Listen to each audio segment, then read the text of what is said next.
In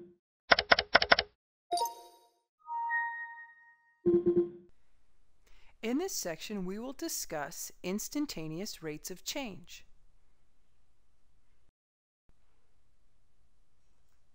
In this section, we will learn the concept of an instantaneous rate of change, relate instantaneous rates of change to the tangent line, calculate the instantaneous rate of change functions, and apply instantaneous rates of change to real-world phenomena.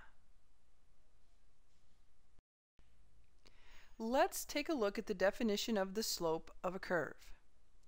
The slope of a curve at a point is the slope of the line tangent to the curve at that point.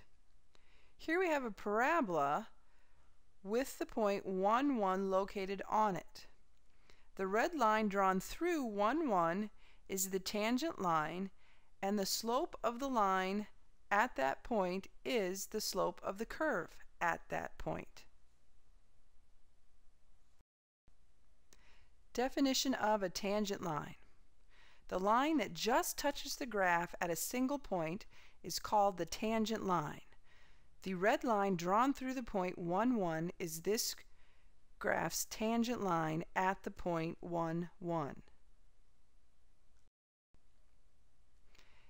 Interpretation of the slope of the tangent line. Just as before, the slope of a tangent line is interpreted as a rate of change. Since the tangent line corresponds to a single point rather than an interval, the slope represents a rate of change at a single instant. This makes it an instantaneous rate of change. The slope of the tangent line is called the instantaneous rate of change. Deriving the slope of the tangent line. Let x f of x be any point on the graph of f of x. Now suppose that there is a second point on the graph that results from adding h units to the x-coordinate of the first point. The coordinates of that second point are x plus h, comma, f evaluated at x plus h. The resulting line passing through these points is a secant line. The slope of that secant line is found by using the formula for slope y2 minus y1 divided by x2 minus x1. Well, if we substitute in these values, we will have f of x plus h minus f of x divided by x plus h minus x. This simplifies to f evaluated at x plus h minus f evaluated at x divided by h. The figure shows that as h gets smaller and smaller, the secant line becomes closer and closer to becoming the tangent line. That is, as h approaches 0, the secant line approaches the tangent line.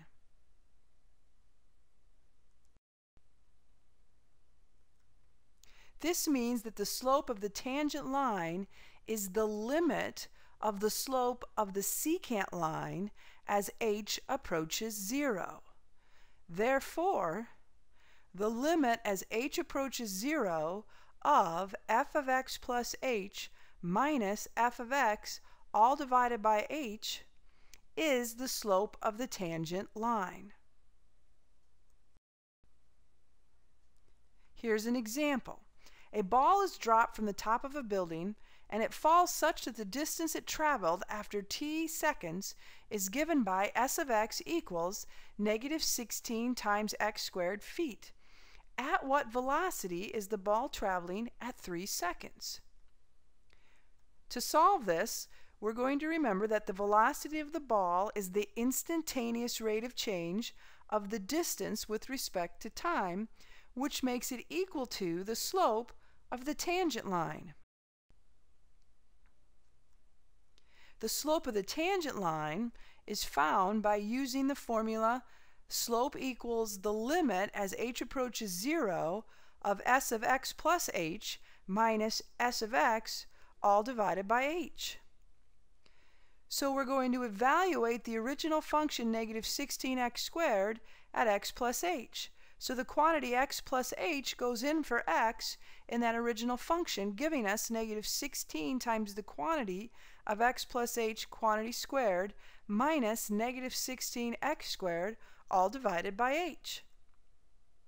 Doing the algebra on x plus h quantity squared gives us negative 16 times the quantity x squared plus 2xh plus h squared minus the quantity negative 16x squared all divided by h, and we're taking the limit as h approaches 0.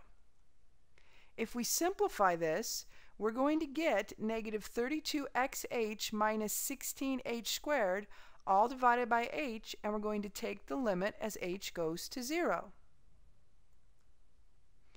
Well, we can factor an h out of the numerator, and that's going to give us negative 32x minus 16h all divided by h as the limit as h goes to 0. The h's will divide each other out, leaving us negative 32x minus 16h as h goes to 0, which, if we substitute 0 in for h, is going to leave us negative 32x. At x equals 3, the slope of the tangent line can be found by putting 3 in for x in the equation we just found. Remember, the limit was negative 32x. So when we let x equal 3 for the number of seconds, we substitute that in for x, and we get negative 96 feet per second. So the velocity of the ball is negative 96 feet per second.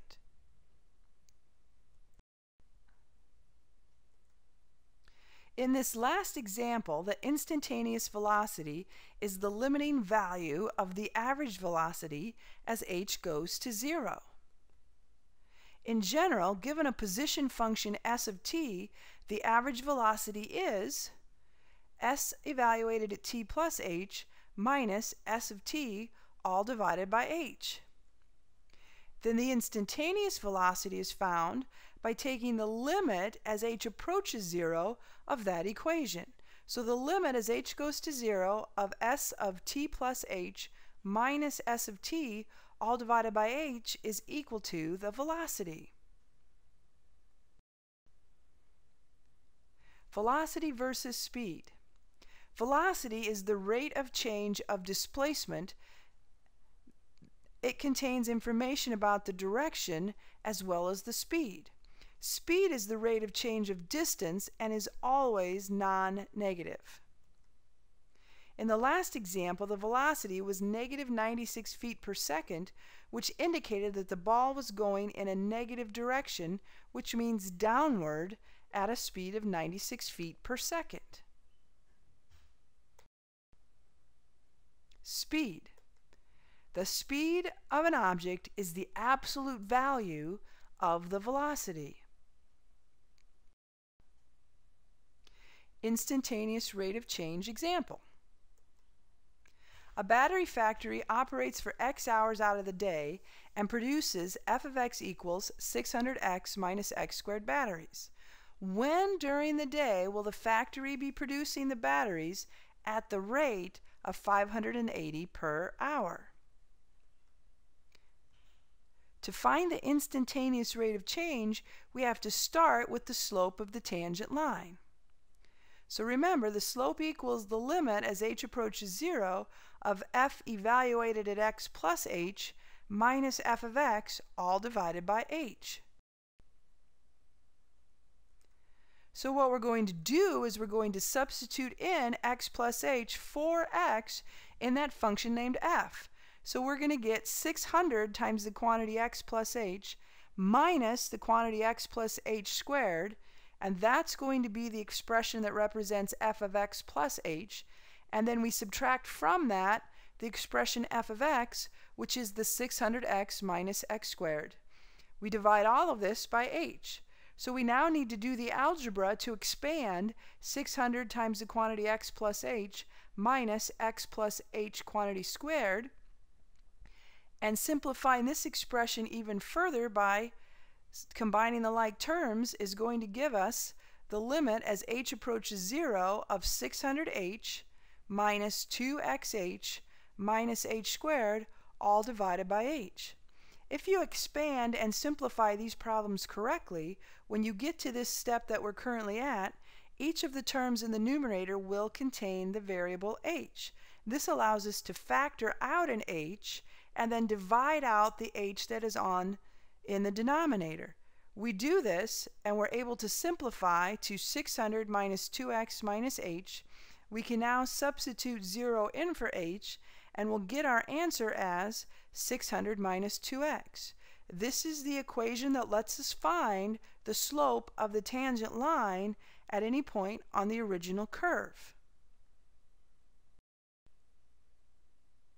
What we want to do now is we want to find when the factory will be producing batteries at the rate of 580 per hour. The words per hour cue us in that this is a slope.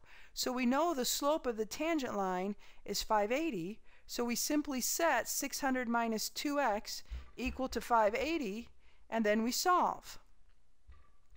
We end up with negative 2x equals negative 20, so we're going to end up with x equal to 10. So our answer is the factory will be producing at the rate of 580 batteries per hour 10 hours into the workday. Let's look at a second example for the instantaneous rate of change. The cost in dollars of producing x radios is C of x equal 0.01x squared plus 80x plus 120.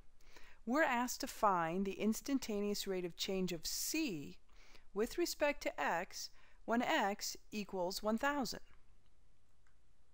To find the instantaneous rate of change, we start with the slope of the tangent line. Remember that formula would be slope equals the limit as h approaches 0 of the original function c evaluated at x plus h minus c of x, all divided by h.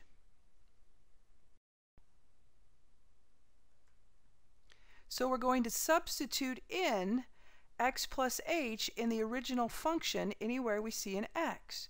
So c of x plus h is going to become 0.01 times the quantity x plus h squared plus 80 times the quantity x plus h plus 120.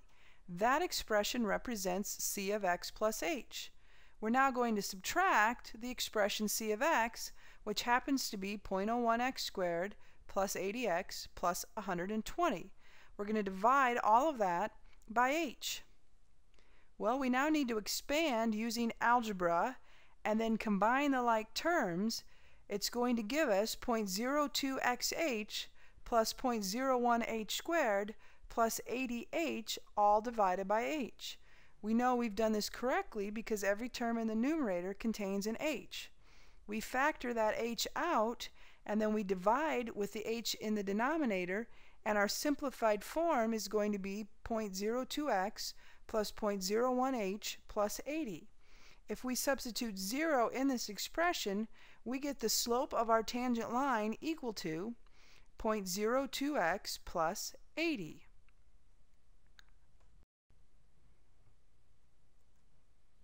When x is 1,000, the instantaneous rate of change is found by putting 1,000 in for x and solving.